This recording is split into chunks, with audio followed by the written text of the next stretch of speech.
Welcome back to Untitled-2 podcast. My name is Connor. My name is Ash. Good start. Yeah. Do you have anything you would like to talk about? Right, so something shitty happened to me, okay?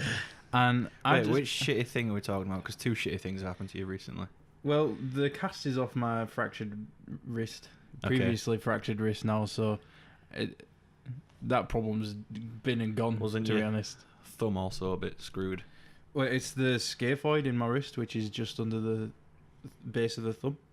So, like, lifting my thumb up. Isn't it pronounced scaphoid? Well, the doctor said scaphoid. I don't trust him. Med school ain't shit anymore. So, yeah, not that. This other thing is a problem I'm still trying to deal with. And I just want to get it out of the way at the top of the podcast so we never have to talk about it again because I'm sick of telling people it, but also, you know, it's good podcast fodder, so. Okay. This is a hard story to tell because the assumption is I'm a complete moron, which is a fair judgment. Yeah. I got hit by a scammer. So he called from my bank, and the phone number was my bank's phone number, which, you know, in hindsight, it's not a difficult thing to do. No. And he called saying, "Oh, this is the fraud department of Santander. Somebody's trying to take your money, basically." And I've had a call like that from Santander before. Somebody in America was trying to use my card, which they cloned, at an ATM at a fire station in Vegas. Okay, a fire station? Yeah. What the fuck's a fire station? What do you mean? Where fire engines are? Why using? Oh, it was an ATM outside the fire station. Well, yeah, presumably. I was like, why would they have ATMs inside? So, this guy called with the same script that they use, basically. So it was fully just believable that it was him, that it was legit. He put me on hold for a second, and there was music, and I was, I was fully bought into it. The problem was that I gave him a one-time passcode. So basically he said, "Oh, I'm sending a code to your phone," and I get a text from Santander. It says Santander. It's the same, like if I open that message thread, all the messages from my bank are in there as well.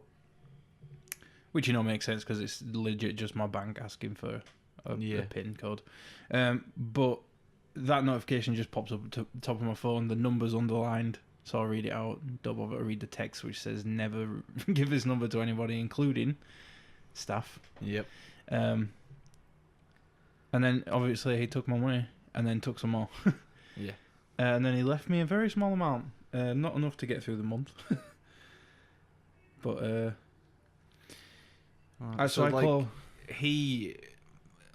Did you think he sent a request out to your bank for a one-time pass and then got you to read it out?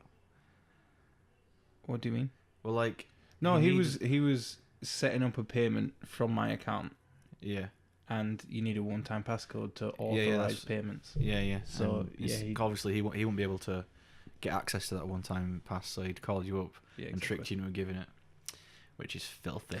So I called my bank and I told them what happened, and they just didn't give a shit, to be honest. Santander, man, they're fucking awful. They probably would have helped me if I didn't give them the one-time passcode, but I think they knew that their policy was, if I give the one-time passcode, it's customer negligence, and I don't deserve my money back.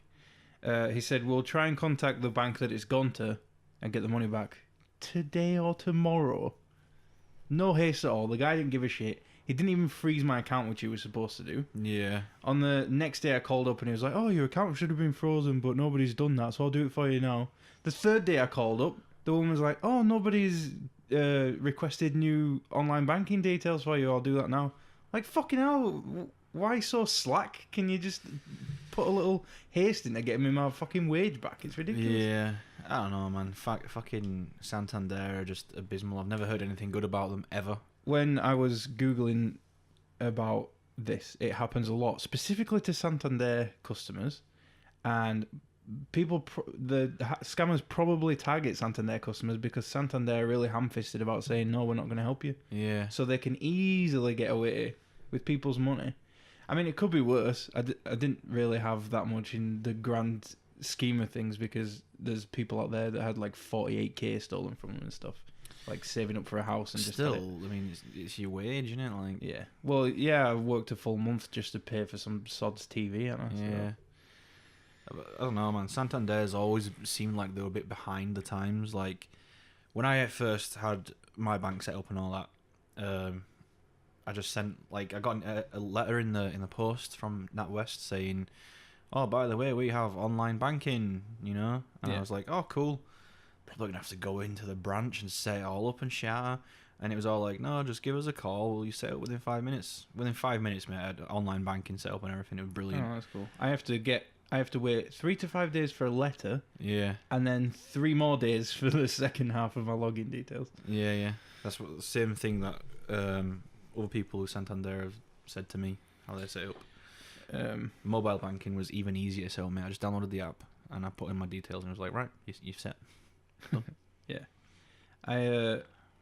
So, obviously, Santander had no haste at all. Like, I could tell from that first day, the not being helpful at all.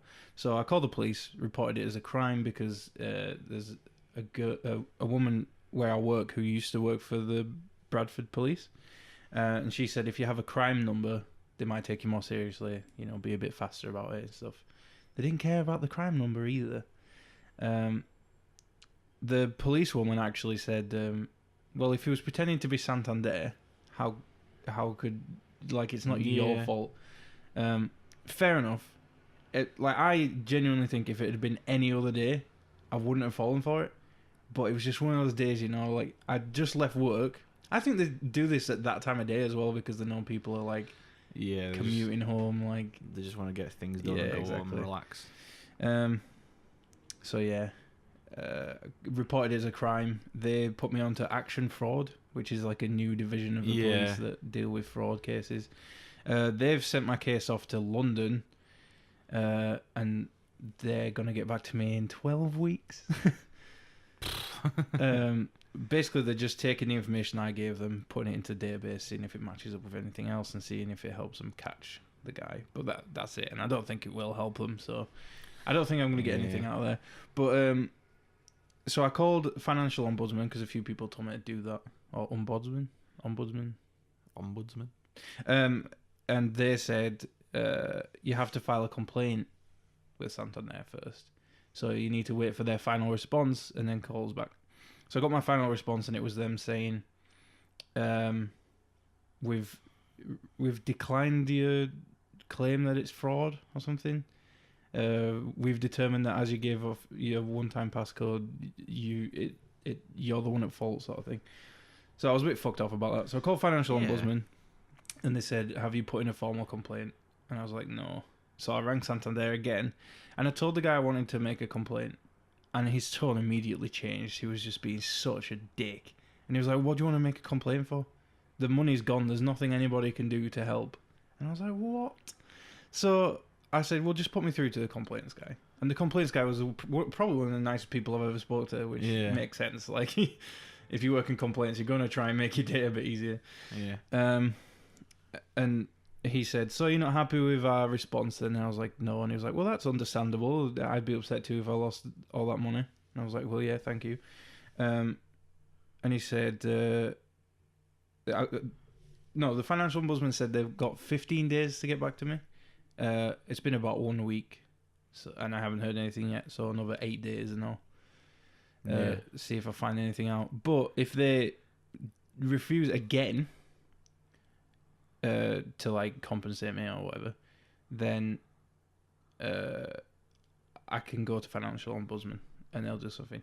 But to be fair, I don't personally think I deserve compensation for the fact that I was scammed, because a lot of fault is on me. No, but I think I'm lucky that they were so negligent when I called trying to get my money back. They took fucking 3 days to get a response from the other bank. They didn't freeze my account for a whole night. They could have easily got on and taken the rest of the money that I had. And they didn't change my online banking details automatically immediately. Yeah.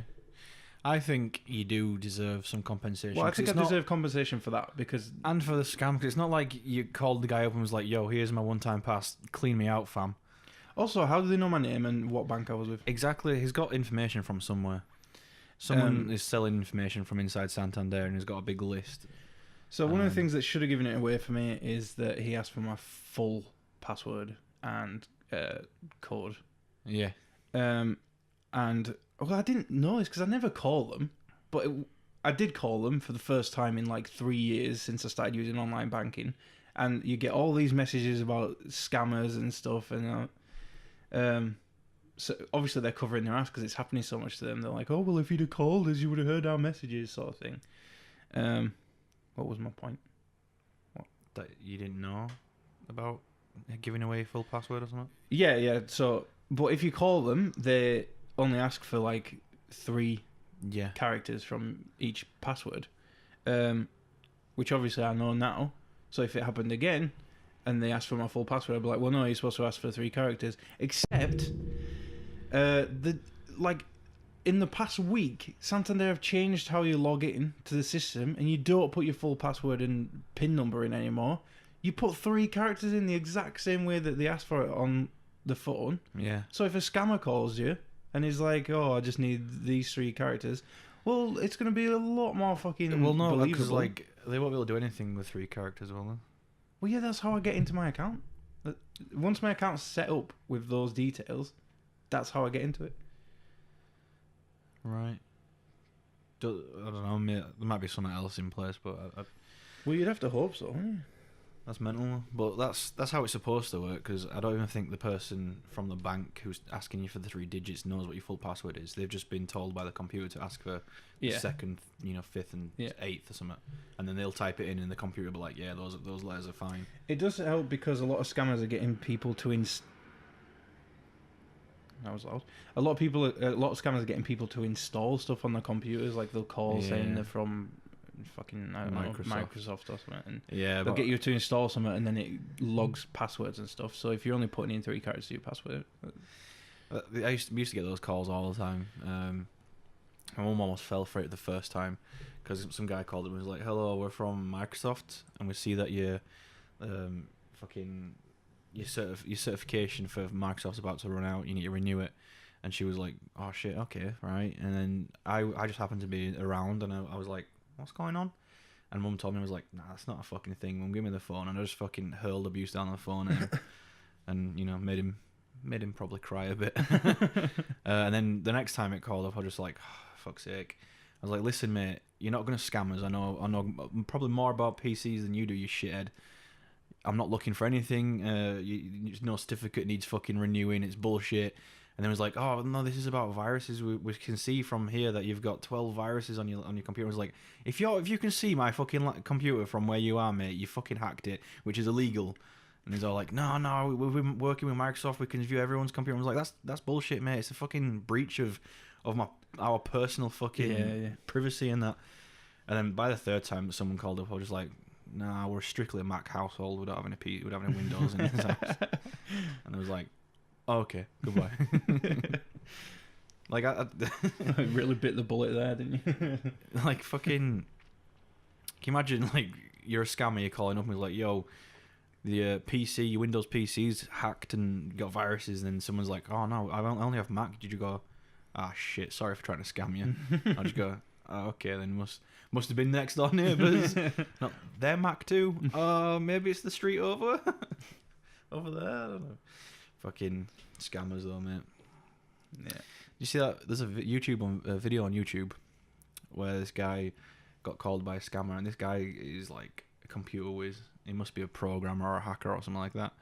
And he made a simple, like, I think it was a Python program that calls the scammer's call center and just spams it over and over and over again. He's like recorded their voice and whatnot and like chopped up so it says, certain things.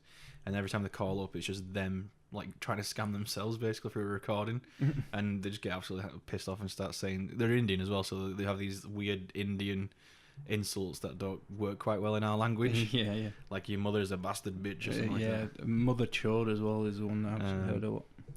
And so yeah, it just spammed every fucking phone in their office over and over and over again, and they couldn't get any calls out to scam anyone else, which is pretty funny. Yeah, it's like a half-hour video of firstly like him just the first call, that's the scam call, then it's just a little montage of him coding, and then the rest of the video is just these people getting angry every time the phone picks up, and they get super fucking sweary and shit. No way. Funny shit. That's Scammers though, man. In future, you totally need to just put the phone down. And Yeah, no, I don't take phone calls anymore unless the number's saved in the phone. Like it's never happened to me, but I've always, from the moment I signed up with the bank, I just thought like if I was to ever get scammed, I'm gonna call the bank up straight away, because if it is legit and someone is trying to scam you and that person was from the bank, they won't mind you saying, I'm gonna put the phone down, I'm gonna call the bank, because if it is legit, it's gonna get sorted out. Yeah. If it is a scammer, they'll be trying to keep you on that phone and trying to change your mind. So, yeah, trust me, I've gone over the million things I should have said. And if they are a scammer, and you put the phone down and call your bank up, it's always good to just be like, yo, someone's just called me about this and that, just to let them know that someone's trying to scam you and whatnot. They could hopefully monitor the situation. But if you have Santander, probably would have been like, mate, it's your own fucking fault for taking that phone call. You almost got scammed and we can't do anything for it. Well, yeah, apparently Santander really ham-fisted about saying they're not going to help people, and yeah. What was it called before Santander? Oh, was it Abbey National? Was that something like that? Wasn't it? Yeah, I forgot about that. Yeah, my mum's been with Santander since, because they've changed branding twice. Yeah, I remember when they changed it, everyone were all like, "What the fuck's Santander?" I was like, "You're not seeing the adverts? It's Santander." Who do you bank with? Salamander? Yeah, salami. Yeah, fucking, I won't go with Santander even if they paid me like £1 million a year. I probably would. £1 million a year to go with Santander. Apparently the account that I had was actually a really good savings account because it had 3% interest. Yeah. But I didn't use it as a savings account. Probably should have. The guy would have had more to steal. Way more. I don't know, man. I won't go with Santander ever. I won't stay with them. You still with them now? No, well, yeah. Just to get this thing sorted out and then you're leaving. Yeah. Yeah, it was. I had a bit of money left in there that they won't let me take out, but then council tax went out and cleaned my bank out. Are you set on going Monzo, or are you gonna go with them? I've already done it. It's easy. They've got a little button, you press it, and they contact your bank, get all your direct debits, and move it over. So. I wouldn't. I think it's too early to adopt a strictly app-only bank. They're it's insured by was it FSC? Yeah, or something? exactly. FSC something. That's up to 85k if they go under, and you've got money with them, you get it back. Well, but like, what if you put all your wage for the next year into this Monzo, and then like they go bankrupt and you've got to wait a few days for them to get your wage back? Yeah, I think it's a cool. I love the whole concept of having an app on your phone that's your bank. You don't have to go to a branch and all that. Well, I love having control over everything. Yeah, and I get told immediately when money goes out, instead of having to wait like 3 days for it to appear on my transactions. And also, if anything ever happens, I can change my PIN like that, easy, and I can freeze my card whenever I want, instead of relying on Santander to do it, who decide to do it the day after. Yeah, it's cool that you got those options and that, but it's really early in the whole banking revolution, and it could not ever happen, because I can't see the good old brick and mortar banks being happy with this new wave of banking. Yeah. Plus, they sound like the good guys at the moment, like they want to revolutionise the way we bank and whatnot, and it's like, well, it's not. I'm not in it for whatever fucking profetious reason they set it up. But like, they are a bank now. They got the banking license. What was it, like a few months ago? So that means they're gonna start making a fucking shit ton of money now, and they're gonna get greedy and corrupt like the rest of the fucking banks. Well, fair. Like, if another bank offered what they did, I'd be with a normal bank. Also, I can take money out up to €200 abroad without any fees or anything, which For is now. awesome because I go to France quite a lot. Yeah. So. But yeah, that'll be the thing for now. There's a trend in the whole app banking scene where they've all offered that at some point. Like, no, there's no fees for banking overseas and whatnot. But the more popular they got and the more they realise that banks need to make money, the more they've taken that option away. So Monzo might do the same thing eventually. Yeah, we'll see. But I don't know. I'm just trusting brick and mortar banks for now. I'll give it a few years, and for when it starts being more of a presence, I'll probably start trusting it then. Yeah. I don't know. You've always been really early, like an early adopter to new things, new technologies and stuff. I'm a big fan of new technologies. I am too. I love new technologies, but I like to get on board when all the early kinks have been worked out. Yeah. Because there's nothing worse than getting something that's supposed to be this amazing new revolutionary thing and it not working for a bit until they've fixed it. You know? Yeah, I know what you mean. But like when it's like games or something, it's alright because they'll patch it within a few days and it's not really that big of a deal. But with banking, mate, like that's a big one. That Yeah. If something happens in the next few months and all your wages in your Monzo bank, you're gonna be fucked. I will. It's probably a smart idea to like probably have two banks or something, but then there's more balls. Well, no, I'm going to once I've got this Santander bank closed down, I'm probably going to go to the same bank as my girlfriend's got, and set up like a savings account, start moving money in there. Who's she banking with? Lloyd's TSB, because they were the only ones that had let her open a bank account because she was French. Yeah. It was ridiculous. Like the other ones were asking for a UK passport, and it's like she's French. But Lloyd's were really nice about it, and that looks good to me. That had a good impression on me, a lasting impression that they were just like there for the customer rather than themselves. I'm a big fan of NatWest, mate. I was like one of the first people that I knew to get one of those contactless cards. Yeah, NatWest jumped on that so fast. Yeah, it's amazing. My mum still banks with Santander, and she got a contactless card 2 years before I did. When they started using them, they sent her one out immediately. Yeah. But they never sent me one. I even had my card replaced when that guy called to say my card had been cloned. They sent me a new card, and that wasn't contactless. Yeah. But then they had some error or something with the card system about 3 months later, and sent me another new card that had contactless on it. I think I've had like 3 cards with NatWest now. I think the first card didn't have it because it wasn't a thing. And that was back when I was a teenager, so it wasn't like a full account for like a week because I opened it up before my 18th birthday. Yeah. Like a week before then. So they opened up a partial account and there was you might as well just come back in a week and fully open it. Yeah. And I was like, all right, fair enough. And then I got the card, it wasn't contactless. And then that expired and then they sent me one, it was just contactless, and I've had contactless since, mate. Brilliant. I do really like contactless. Plus, did your bank send you I don't know if it's every bank or just NatWest, but NatWest sent me a little, looks like a calculator, and you put your card in it, and you can authorise transactions through it like really securely. Which is pretty cool. No, I never had one of those, but I knew NatWest did it. Yeah. I think it's a bit annoying. I've used it like twice. It's not necessary, but it's really secure, so... Alright, fair. Like it generates PIN numbers and stuff like that you have to use. When Monzo send you out a card, the only details on it are the details you need. So it's got your card number, expiry date, and the 3 digits on the back. Yeah. But your account number and shit isn't on there. Yeah. You've got it on the app instead. Yeah, I can set up transactions on the mobile banking app really easily. I don't need to use that that calculator. I don't even know what it's specifically for. Like, maybe it's to set up bigger transactions or something. Because I think on the phone I'm limited to I could only send you £200 at a time if I wanted to. Right. And I think if I use that thing, I could probably send you thousands of pounds. Yeah. But yeah, NatWest have always been there, been decent guys for me and kept my shit secure. I mean, I told you before, but I bought there's a plectrum that I really like because it's thick, and I like thick plectrums because it cuts through the strings easier. It's more aggressive, and I'm into my metal and whatnot.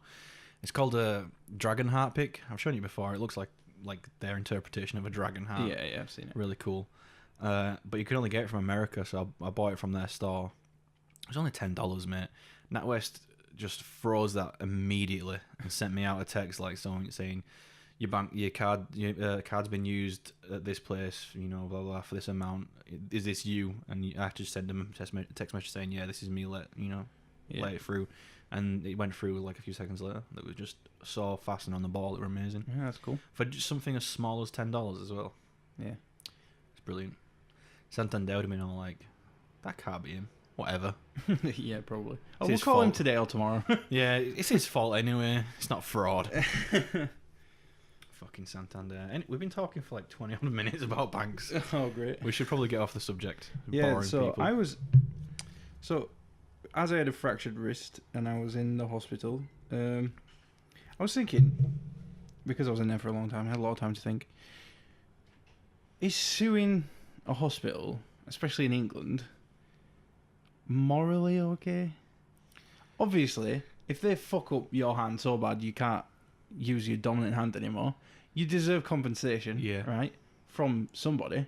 But is taking taxpayer money from the NHS, which they desperately need, morally okay?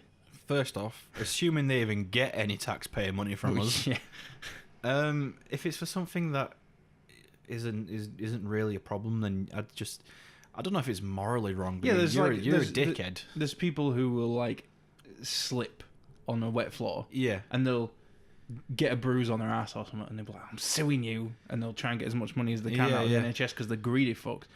But I don't mean like that. I mean like, if there's maybe not so bad that you can't walk anymore or anything, but there's a genuine problem, like you've got constant shoulder pain for the rest of your life, it's never going to go away, and you've always got to put up with that. And it's their fault. Yeah. No, then go for it. It's not morally wrong. They've legitimately fucked up. Yeah, but then that money would have probably been used better saving lives rather than... Yeah, potentially. But then also, if they keep fucking up and no one's suing them, then they don't get, like... Yeah, that's they true. don't learn the lesson. Because whenever, like, say you have to go for surgery and like, the fucking sever a fucking ligament or something, you just got a floppy arm for the rest of your life. Yeah. And you don't sue them, they'll be like, oh, well, it's not a problem. But when you sue them, they'll go through training and all sorts. New regulations will be brought in, and true. They get better from it. So I won't say it's morally wrong, especially if it's their fault. Yeah. But if you're just a kind of dickhead that sees a wet puddle and walks into it in the hopes that you'll slip over and sue the hospital, then that's morally wrong, and you're a massive dickhead. Mm-hmm. But yeah. We should probably get off the NHS. I have some very heated things to say about the NHS. Not because the NHS is a bad thing, but what the government's doing to the NHS. Yeah, I get really heated about people who sit and whinge and moan about the NHS. Oh, I've got to wait 2 weeks for an appointment. Well, of course you fucking have. If you didn't keep going to the doctors every time you had a runny fucking nose, it wouldn't be a fucking problem, would it? My problem is that the government wanting to sell the NHS off to private investors and that. They want to make it a private business. Yeah. And then, because I don't know why they thought that it'd be a good idea and we'd all be on board, but obviously the public were not on board at all. Because they don't want to turn it into America where you pay like 40% of your wage for health insurance, get shot in the street, you go to the fucking hospital and they operate and you're like, right, that'll be $5,000. And you're like, oh, I'm glad I have that health insurance. Yeah, innit? So obviously we're like, no, we're not privatising the health system. And then suddenly, over the last few years, the NHS has been getting worse and worse and worse, and the funding keeps getting cut. Yeah. Almost like the government want us to be like, yeah, fuck the NHS, do whatever the fuck you want with it. Yeah. So they can sell it and then get rich from it. Mm-hmm. So I don't trust the government, especially not when you've got like Tories there. Well, I'm not like gonna ever say we've got no chance of having a decent government that actually cares for us and does things for us. Because of course, someone eventually is going to be a good person who wants nothing more than the best for the people of England. Yeah, but at the same time, to make those things happen, they'll have to make other things worse. So not necessarily. It's the Tories that I can't stand conservatives. Oh, let's not get political. I'm not getting political, but like it's just silly to assume that England should be exactly how it was 300 years ago. Yeah, there's like, a lot of that, isn't there? Yeah, Like, oh, it was so good when everyone had wooden teeth. Let's go back to that. Fuck the dental system. Yeah. You know, I don't know.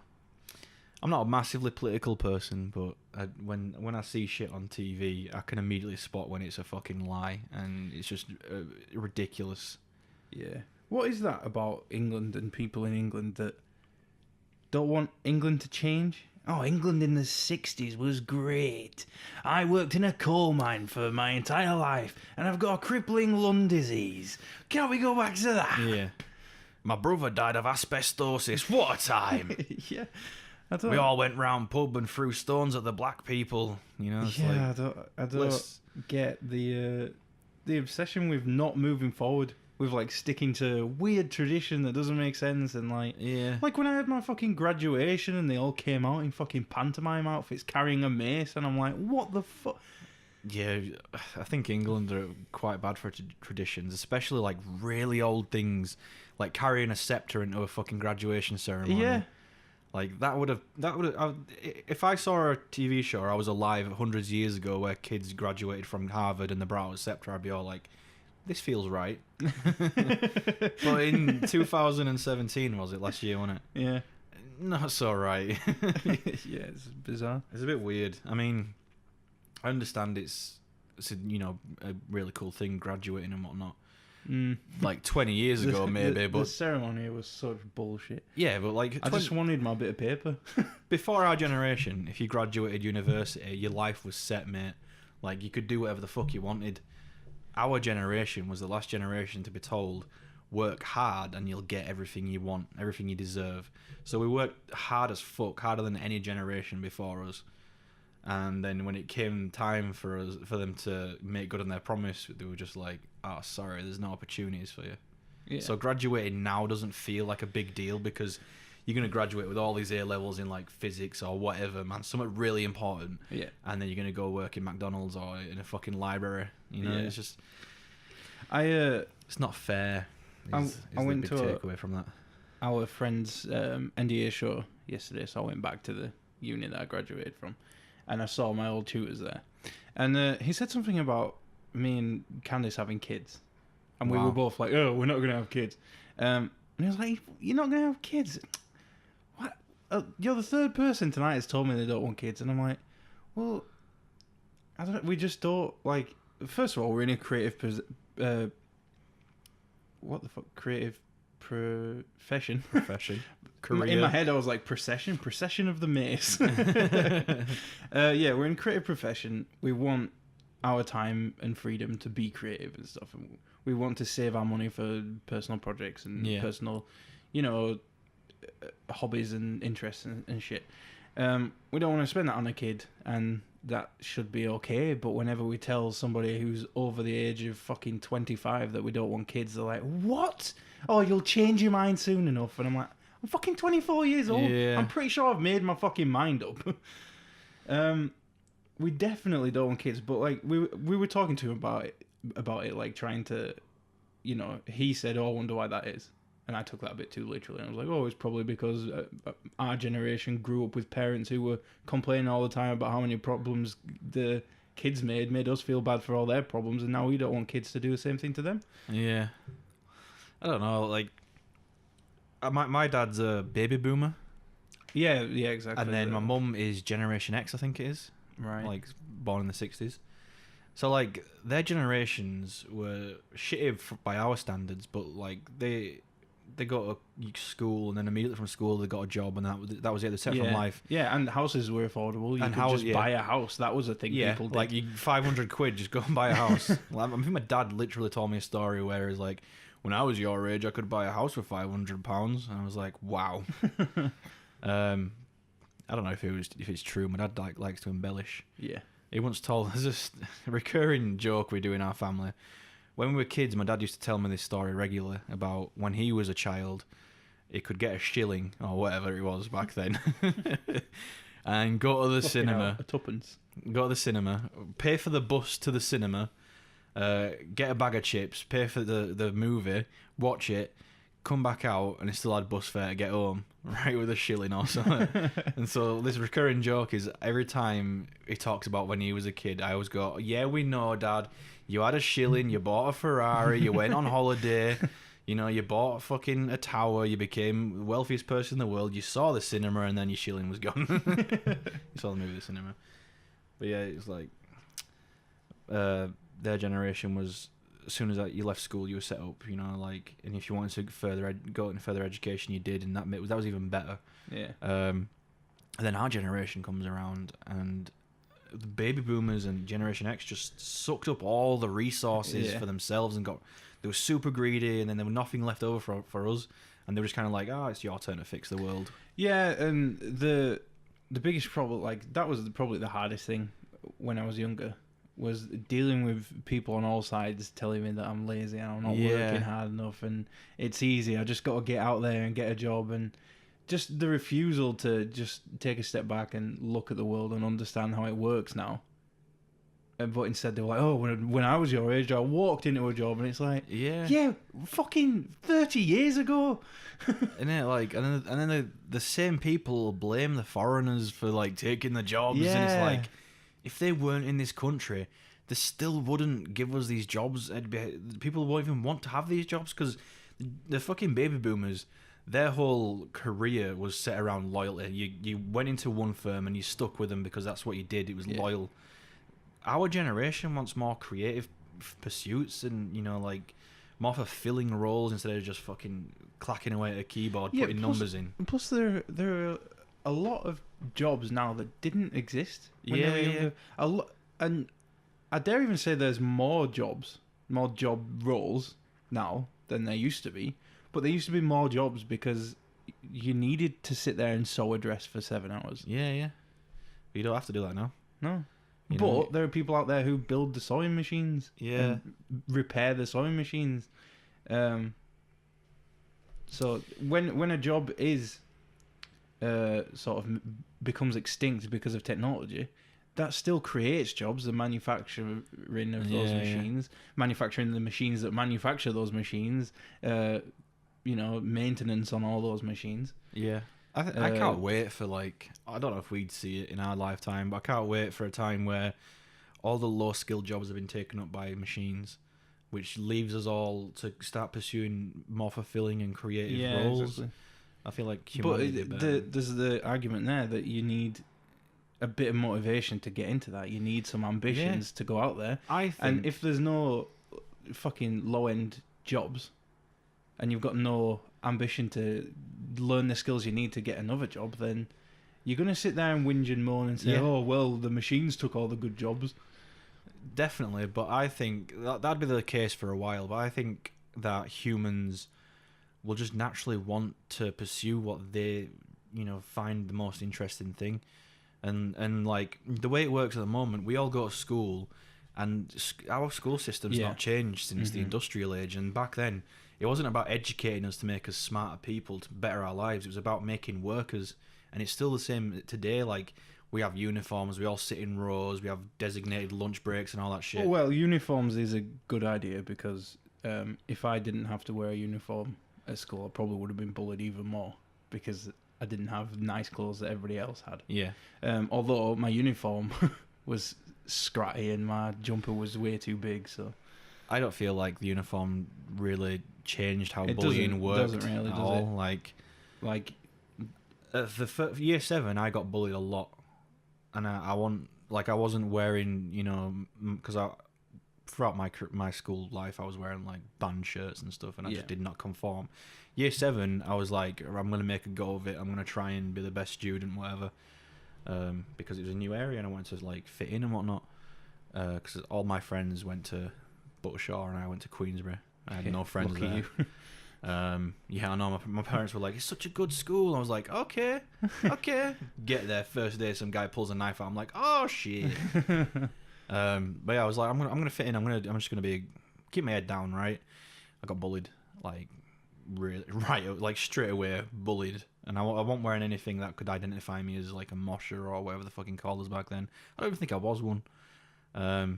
And then I was like, fuck it. So I started wearing trainers when we weren't allowed them. hoodies, you know, like I grew my hair out, spiky bracelets, because why not, you know? Yeah. It was a punk thing to do. And I don't feel like bullying changed much. I was getting bullied just as much when I was wearing my personal clothing items as I was before. The only thing that changed is my attitude, and I just didn't give a shit anymore. I could handle it. When I started in secondary school, I was actually, for like the first 6 months, I was friends with all the popular kids. I was hanging out with all the chavs and stuff. Like, and going from being bullied in primary school to being really popular in secondary school, I was like, oh, this is awesome. I'm top of the food chain, baby. And there's a reason why I started getting bullied, and then it just spiraled out of control from there on. Until about year 10, people started to realize I was actually a cool guy and started talking to me more again. But I don't think I've ever actually told anybody how this started, because it's pretty embarrassing. But Okay. for podcast fodder, let's do it. So for like my entire life, even when I was really, really young, I was always obsessed with the idea of having a girlfriend. Right. Even when like I was too young to be thinking about that sort of thing. My mum told me that in nursery there was this one girl I was always hanging around with, asking her to be my girlfriend. That's creepy. But I was like fucking 2 or 3 years old, so Yeah. I don't know where that obsession came from.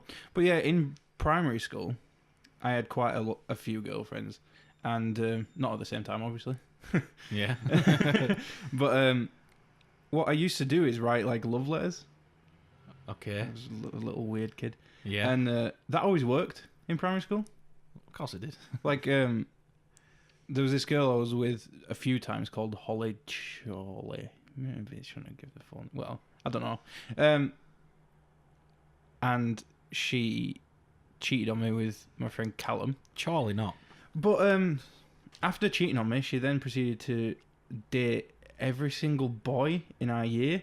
And our year was split into 2 years because it was that big of a year. Right. So she went through 2 whole classes dating every guy. But I once gave her a letter to say that my dad invited her to come on a date with me. Okay. But it was to McDonald's. And I didn't realise that was kind of like not really a cool thing. So everyone was like, McDonald's or whatever. But anyway, the reason I started getting bullied in secondary school is because there was one of the popular girls that I liked and we got along really well. In hindsight, she didn't have a chin, so her face just kind of fell into her neck. There was a bit of a slope, but like there was Right. no definition there. Anyway, how was she a popular girl? Yeah, so I gave her a letter to be like, oh, I like you and everything. But obviously popular kids are cunts.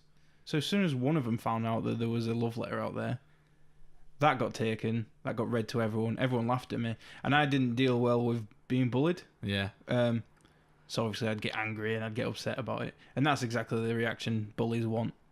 So obviously it just went from there. They were like, "Oh, if you bully Connor, it's a fun time." Yeah. And so yeah, I never really got past that until like year 10, and I started talking to popular kids because I was a bit more confident, and they were like, "Oh, you're actually really fun to talk to." And then you met me. I think I met you in year 9, but you were in year 10.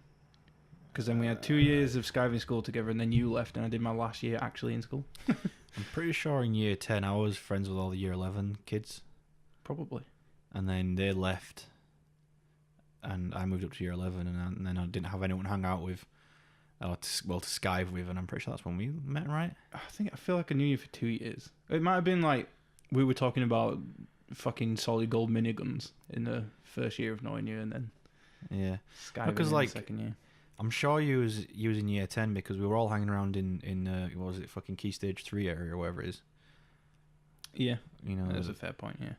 Anyway, out back. 'Cause obviously the split is up when you were in year 9, you weren't allowed out back there, was you? no, exactly. And when you were in year 10, 11, you were allowed out there because you could go to the village. Yeah, so I must have only So you must have known been you for a year. Yeah, you must have been year 10. I think I met you before, but not neither of us like registered it. Yeah. And then when we started talking properly, it just never came back. But the year before I met you, I used to play chess in the library, Yeah. and this phenomenal guy came in and kicked my ass at chess, and I could swear that was you. Yeah, it could have been. Was I with people? There was a really annoying guy in your year called Tom. He had like blonde hair. People called him Squeaky. Yeah. Yeah, he was with you. Right. He had the thing for Sammy, so he was always hanging around the areas. Yeah, I hung around with Squeaky and them lot for a while. But people used to go to CLC and I just wasn't into it. I remember whenever the Computer Learning Centre. Jesus. Whenever they forced me to go in there, I just fuck around. So it could have been the case that I just saw someone playing chess, went over and was like, I'm going to fuck this guy's day up and just play a game of chess and was like, right, fuck off, see ya. Yeah. Well, I never saw the person who kicked my ass at chess again, so... Could have been me. I really think it was you. But it just never registered because I didn't know you then. Yeah. But then the year after, I was thinking back on it because I was talking about it with someone and I was like, was that Ash? It could have been. But yeah. Because my dad used to play chess all the time when I was a kid. And I used to play with him and he'd kick my ass all the time. But then I'd started getting better and better and then suddenly he just stopped playing it. I think the two events are related. But yeah, I don't know. I mean, I did a lot of crazy shit when I was in school. So like the tame stuff, I barely remember. So like kicking someone's ass at chess ranks really low compared to like smashing someone's face into a glass window and having that shatter everywhere and getting excluded for 2 weeks. Yeah. And having like fucking cuts all over my hands, which didn't scar, thankfully. Let's move on, shall we? How long have we got left on the podcast? We're at 46 minutes. Nice. Just enough time to Like talk about 46 minutes. the next few things. Let's do it. So, one quick thing. I haven't really got a segue into this, but it's just because the last episode we put out, the Pokemon game coming to Switch was only a rumour Right. when we recorded it, Yeah. but it had been known for about 2 weeks when I actually put the episode out. Right. So I just want to clarify Okay. that was recorded a while ago. We had to push it back because we did that episode with Dom and we wanted to put that up first. Yep. But yeah, I'm really scared, man. Because it was such an exciting thing that Pokemon was coming to Switch and it was going to have awesome, higher quality graphics and stuff. When you're walking around in the grass, you can actually see the Pokemon now, which makes a lot more sense.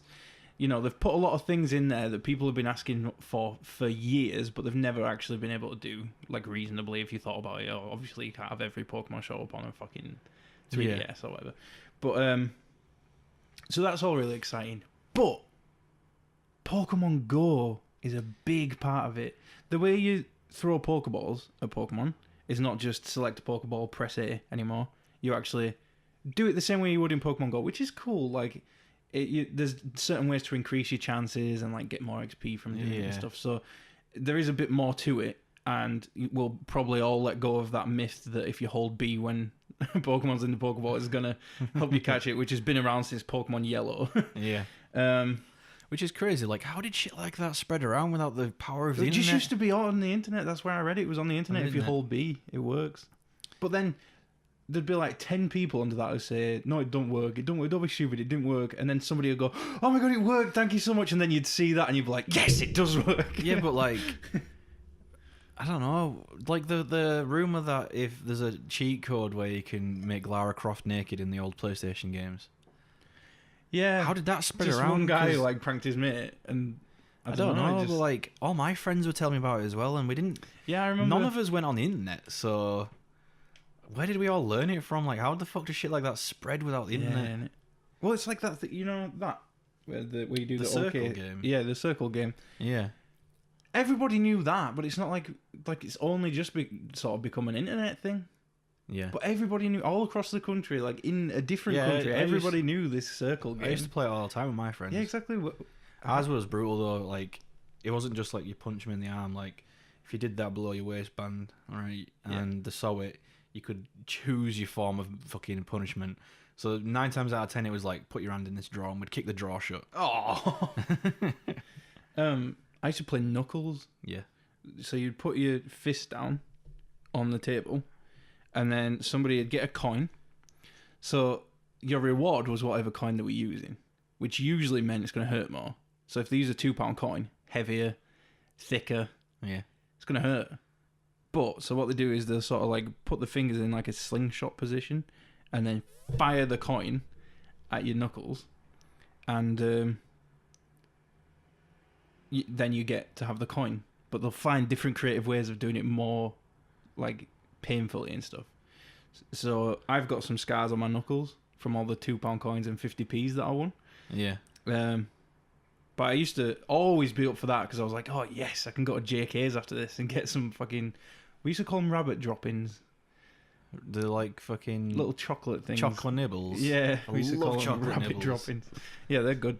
So yeah, I used to just do that and get money for sweets. Yeah. And now my hand's scarred. I was a knuckles champion. And I remember once, right, they did those commemorative £5 coin things. And They're not commemorative, mate. They're legit. They're legit. Yeah. They're No, just because rare. like there were different designs brought out every now and then, weren't there? Yeah, yeah. So like, Well, that's like all coins. yeah. But it was like if there was a Olympics on, there'd be an Olympic themed £5 coin and shit. And my mum was collecting them for a while, and I stole one. Right, not to spend, To play knuckles. to play knuckles with. So when we were playing knuckles, and it was all like, do you wanna like up the ante? And I was like, yeah, what are you thinking of? And I whip out this big £5 coin. They're all like, nah. And I'm like, come on, don't be a pussy. Literally, like, I've never seen bloodier knuckles when playing with that coin. But yeah, like people, like I'd have my knuckles down, and then someone would fire a right fucking coin at my knuckle, and it'd just bust open, blood everywhere. And they'd be like, yeah, I won. I was like, what the fuck are you talking about? Go again, dickhead. It was like, I can see your knuckle. I'm like, just do it, man. Don't be a pussy. And they're like, oh, I'm not playing with you. You're fucking mental, Ash. I was like, only a bit of pain. Scars will heal eventually. But yeah, we were talking about I don't know. the Pokemon game coming to Switch. Yeah. So I am excited about it. I am going to get it, but I don't want to have to play Pokemon Go to get most of the. But isn't there actually a proper Pokemon RPG coming out after that? I think it's got proper. I think it's fully playable without Pokemon Go. Yeah, The no, only that is. thing- But like, I'm pretty sure I saw that there's one coming out after that, which will be a proper legit Pokemon RPG Oh, probably. for the Yeah. Switch. Yeah. So Well, this is because what they usually do is they'll bring out a remake. yeah, And this time they decided to go back to Kanto again, which makes sense because, most people our age only care about the first generation. yeah, So it makes sense to try and get a new set of fans through that, or renew a fandom through that. So the only thing they've taken from Pokemon Go is the Pokeball system, which I feel like will probably stay in the game for a long time. But you can also get Pokemon from Pokemon Go. So if you play Pokemon Go, you've got a better chance of finishing yeah. I the saw game the and stuff like trailer. that. But it does look good. Like the combat looks really cool and everything. They've kept in that fight system, but they didn't really focus on it. So for like the first half of the trailer, I was like, wait, have they actually got rid of the actual fighting? Yeah. So yeah, I don't know. I'm probably gonna. I'm looking for an opportunity to jump on board the Pokemon You're fandom. gonna wait for the next one. So I'm probably gonna wait for the like fully legit RPG. The next proper installment. Well, I'm sure you can just. Well, I say this, but the only games I've never let anyone borrow are Pokemon games Yeah. because you can't have multiple saves and Yeah. you got so many Pokemon and stuff. But yeah, on the Switch you can have multiple saves, so I can just lend you my cartridge. Yeah. The only thing I want to play with this new Pokemon game coming out is with that Pokeball controller. Yeah, Pokeball controller. What a mental idea. I just really want to try that out because apparently it feels like there's a Pokemon inside with a vibration. Yeah, and it makes like sounds and shit as well, doesn't it? Yeah. And you can like put a Pokemon in it and then take it out with you and be like, "Oh look, I've got a Pikachu in here," and you press the button and it goes. Yeah, and you can still feel it like rattling Yeah, around yeah. in there. That's a cool concept, and I like that they've finally accepted that you can fully play Pokemon with one hand. I used to get the bus with my Game Boy Color, playing Pokemon Blue, Yeah. and I'd just sit with it in one hand. Like it was so easy to play one-handed. Right. So yeah, all that's on there is the thumbstick, and you press it in to do A. Yeah. And then there's a lot of other stuff which are gesture controls, like throwing a Pokeball. You actually swing the Pokeball around, but don't throw it. I'm sure it's like 40 quid. Probably more. Like the Joy-Cons, 80 quid. But they're like for the two as a pack. Really? Yeah. Expensive. 80 quid. Yeah. Everything with a Switch is expensive. Unfortunately, but that's just how Nintendo is. And to be fair, they need it. They I don't really know, like they had a really bad few years recently. Yeah, but I mean, they could probably afford to do that bad like every year for 20 years, mate, and still have a lot Probably, of money yeah. left over. They made a lot of money, man, billions and billions of pounds. But yeah, I don't know. I mean, I think I might wait for the next Pokemon game. Proper dive deep into it. I just wish there was like a fucking trophy system or something. Yeah. Oh man, it's really killing me because I've got so into collecting trophies on PS4 that when I go on the Switch and I'm just playing a game for fun, I'm like, what do I? When do I stop? Speaking of trophies, we haven't done a trophy update in a while. But then again, I've not really been actively certainly like going for trophies. I've been busy and I got 2 more maybe. yeah. Plus, it's been getting really warm recently, and like yeah, the last it's thing hard to just sit there and plat things. Yeah, even though I want to play games, it's hard to just sit in your own sweat, stick into yourself. And Yeah. I have a fan, but it just even on the highest setting, it just pushes warm air at you, and you're like, ah. Yeah. So like, I don't know, man. I've not been playing much, but my last platinum trophy I got yesterday, which Yeah. No, go on. which Go on. was Detroit Become Human. Yeah, but I want to save talking about that because I think we need more time to talk about that. Well, we'll kind of have more time to talk about that, but I'm not going to talk about like spoilers or anything like that. I'll just say it's not a hard plat. It's like Beyond Two Souls. Just a bit grindy. There's a bit. You just got to play through it a few times, but the good Yeah. thing is with the new flowchart system and that you can just, if there's a trophy that's very specific and you've got to set something up in an earlier chapter for it to unlock in the chapter you need it in, you can just go up, open your chapters and then go there and play from that point onwards, Yeah. and it'll change all the things you did in that save. Yeah. Which is pretty good. Massive save files, like 200 odd megabyte for a save, which is mental. Yeah, it's probably because of all the permutations. Yeah, that's what I'm thinking it is. Because you can just jump in the story at any point and change how that chapter played out. And then when you go on to the next chapter, it remembers what you did in that last chapter. Yeah, that makes sense. But like if you miss a chapter and like go ahead, it only remembers what you did in the last chapter. So it's like if you do one playthrough and then like you start off in the middle of the chapters, it won't when on like fucking I don't know, play like 2 chapters, then you skip ahead like 5 chapters, it won't count what you did in those 2 chapters. Yeah. The second time round, it'll just count what you did in the chapters ahead, which you did the first time. So, but yeah, easy plat. Just I don't know, save the like last good playthrough for the last thing you do, because it is a bummer. Have you platted in? You have platted something recently, haven't you? Yeah, so I've had 2 plats recently, and I've made a lot of progress on some others, but Guardians of the Galaxy, finally platted that. I just, put some hours in. I only had 2 chapters left. It started to get good at the end, actually, so Right. fair. Probably because it had been a longer time since I last actually watched Guardians of the Galaxy, so I was able to Yeah. disconnect from that a bit. And the other one I got was I finally did Mad Max, and fuck off, it was so hard. I got to there was 2 trophies I needed left. Yeah. One was to do the jump in the car, like 4 seconds air time. Yeah, which isn't that hard. Which isn't hard, I just didn't get around to going to do it. Yeah. I did that one last. I did it accidentally. And the one I did before that was the one to do all the challenges. So I did all the ground combat challenges, and then I was like, the car combat challenges I can just do in the races, which I still need to do at the end. Yeah. Turns out every race is always roadkill, and sometimes you need the Scrotus Horde, and sometimes you need fucking buzzards. Buzzards, yeah. So I couldn't do them all in that. So I did all the races. You have to get legendary status with Archangels, but I didn't read it properly. I thought it meant all cars. So for like 90% of the races, I kept redoing them until I had legendary on some horrible vehicles like the Charger, Yeah. which is horribly slow, and the handling's awful. The tiniest bump in the road, you spin around. Oh, the fucking barrel races are awful because if you hit a barrel, it spins you out. So you have to nitrous through barrels so it doesn't spin you out, but not all cars have nitrous, so you can't always do that. Yeah. You just have to hope and pray nothing goes wrong on the way.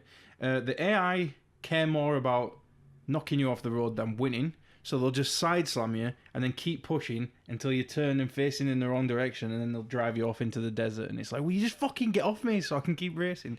So whenever that happens, you've just got to jump out of the car because there's no point sticking around. Yeah. The AI don't have to bash the barrels to get through. If they completely miss the barrels, doesn't matter.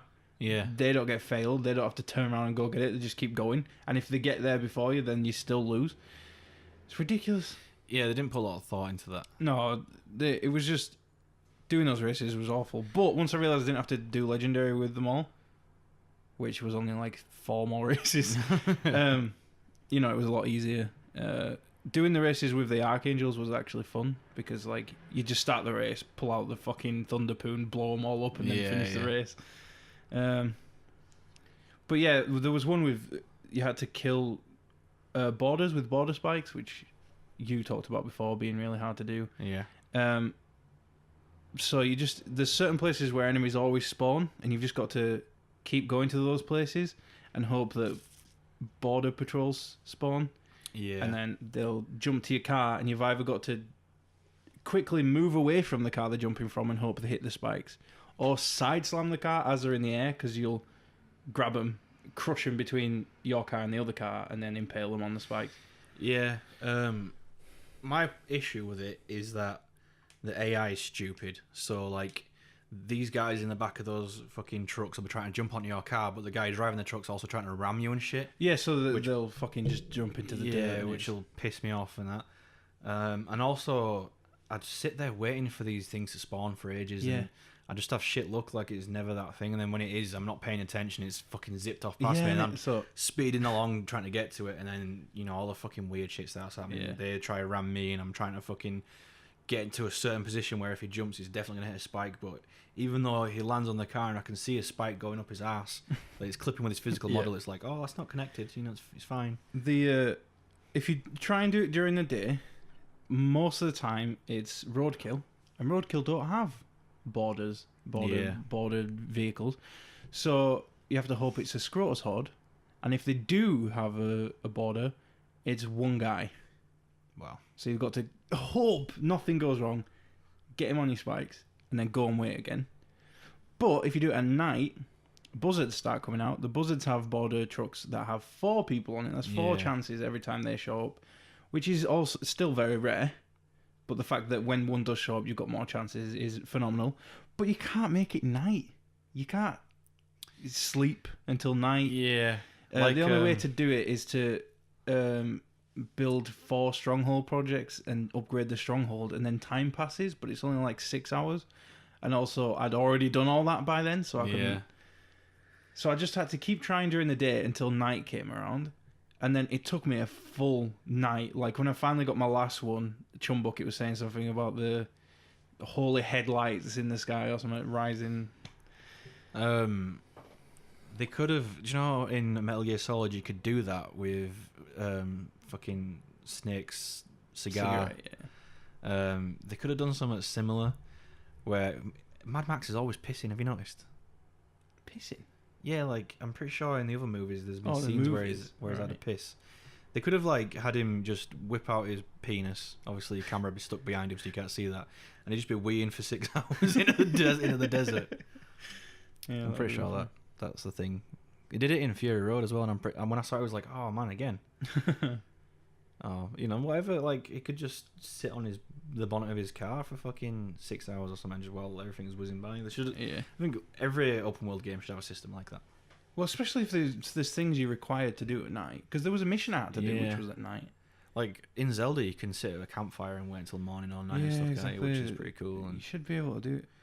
I mean, Elder Scrolls games, in fact, all Bethesda RPGs have that system where you can just stand and wait, like a fucking robot, just while everyone's walking by, like, well, that guy's not even blinking.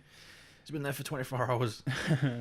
And then there were various missions for, like, using a certain Archangel to destroy vehicles from a certain faction. Yeah. But I would spawn the vehicle, drive it out from the fortress a little bit, summon Chumbucket with the Magnum Opus, or the Archangel, blow up the car, drive back into the stronghold, bring another one out, and there's one car called the Jugger of Summit, and you have to do 15 from each faction with that vehicle. So fucking 45 cars I was pulling out of the garage, blowing up, going back in, pulling another car out, blowing it up, going back. It was ridiculous. It took so long. And there's some of them where you've got to use a enemy vehicle to kill another enemy vehicle, and you can't summon both. Yeah. So you've just got to drive around for hours. There's nothing on the road because there's no enemy strongholds left. You're just hoping somebody turns up. It's ridiculous. But I did it, and it took me 6 hours non-stop just to get those last few challenges. Wow. I'm not looking forward to going back to Platinum that. I don't know what my next Platinum's going to be. Swords of Ditto, maybe. I'm like two trophies away. You've not done that yet? No, I was doing it, but then Detroit became out. Detroit Become Human came out. Yeah. I'm working on Monster Hunter still. I feel like obviously Monster Hunter's very close. Well, not very close, but I don't know. Like, I want to keep playing it, and I'm not playing it for the plat, and I feel like I'll get the plat through just playing it for fun. Yeah. Except from those annoying trophies that I just have to grind for. I'm also working on Lego Marvel Superheroes. I got the second one, which has like Spider-Gwen and shit in it, but I haven't played it yet because I want to plat this one first. It's probably the best like superhero game out there because there aren't many. They're all mobile games and shit. So, and then obviously you've brought me Detroit now, which I played a bit last time, but we'll talk about that a bit more next episode because we're running out of time a bit. But yeah, that might be the next one. I don't know. It depends how much I get into it. I know Candice will be really into it because she'll really enjoy it. Me and Candice have always also been working on One Piece again, which we're closer than we thought we were, but it's still not that close. Yeah. But then, because we're having fun with it, we'll get there eventually.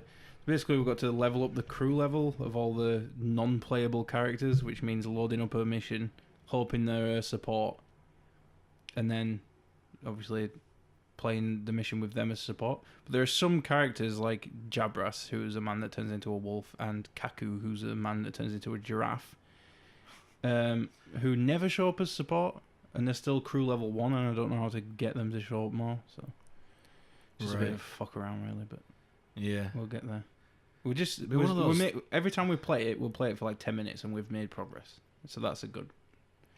It'll be one of those things where rate. Like it's got like a really small chance of happening, and then you'll try and make it happen for like days and days, and then eventually it'll just happen, and then after that point it'll be more and more frequent that it's happening, and you're like, well, what happened to all those times where it didn't happen, man? Yeah.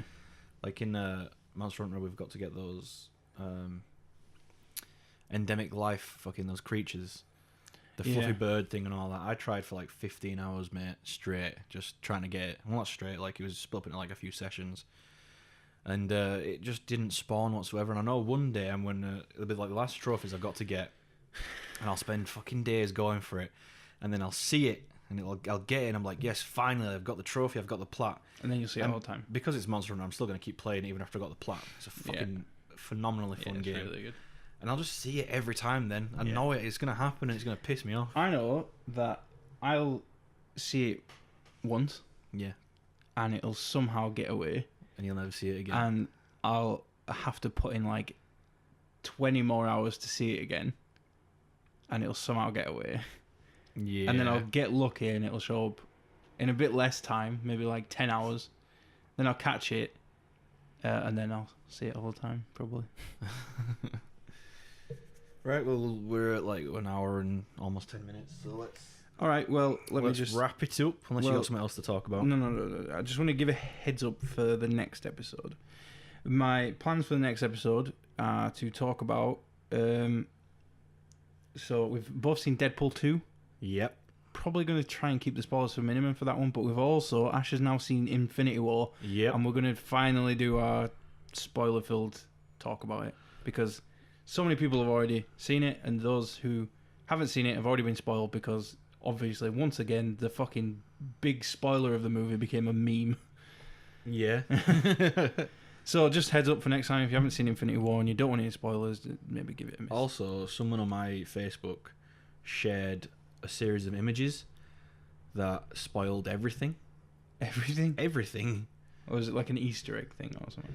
No, it was just... I don't want to say it in this one. Yeah. I'll say it more in the next one, but it was just a series of images that were all captioned and like... It was intended for fans, but like it was way too early to send. Just send lots it of out. shareable JPEGs, basically. Yeah. But yeah, so next episode we'll do that. Thank you for joining us. We've had a wonderful time. It's been a long time since we did a podcast. It feels like forever. I mean, it's been like a standard length of time since we did a podcast, but probably because I fractured my fucking wrist and got scammed by some cunt. Time's gone very slowly. Yeah. But yeah, we'll talk about some movies and shit next time. Thanks for joining us. Check us out on Twitter. Actually, something else has happened. Yeah. We've got an Instagram and a Facebook now. Our Instagram is Untitled-2 Podcast because for some reason I couldn't use UT2Cast. Our Twitter is UT2Cast. You should go on there. Fucking ignore the Facebook. I hate Facebook. I don't know why I'm using it. Probably because I'm paying for buffer and it lets me post to Facebook. But so what I've done is I've set up until like midway through July. Although it's a bit more now because I've added some more. I've set up these highlight clips from the podcast. And I've shuffled them all, so every day at 5 o'clock, Facebook's a little bit earlier, don't know why, these highlights go out, and it's a different one on each social media platform. Eventually, you'll get one posted on Twitter that was posted on Facebook at one point. But they're going out at a different rate, so if you follow us on Instagram and Twitter, you're not just seeing the same shit. You'll see different clips on both. And, I don't know, it's just been really awesome, like... We've had a lot more interaction from that. Instagram is phenomenally easy to get people to see your shit. Like, Twitter is just a nightmare trying to get interactions. And Facebook is completely impossible unless you pay them, like, thousands of pounds to actually fucking show your content to somebody who follows you. But, yeah, Instagram's phenomenally easy. The amount of interactions we get on Instagram is unbelievable. But, yeah, follow us on Instagram, follow us on Twitter. I'm sure you can find us on Facebook. You know what we're called, but... Yeah, it's not really worth it. So yeah, enjoy the highlights and we'll see you next time.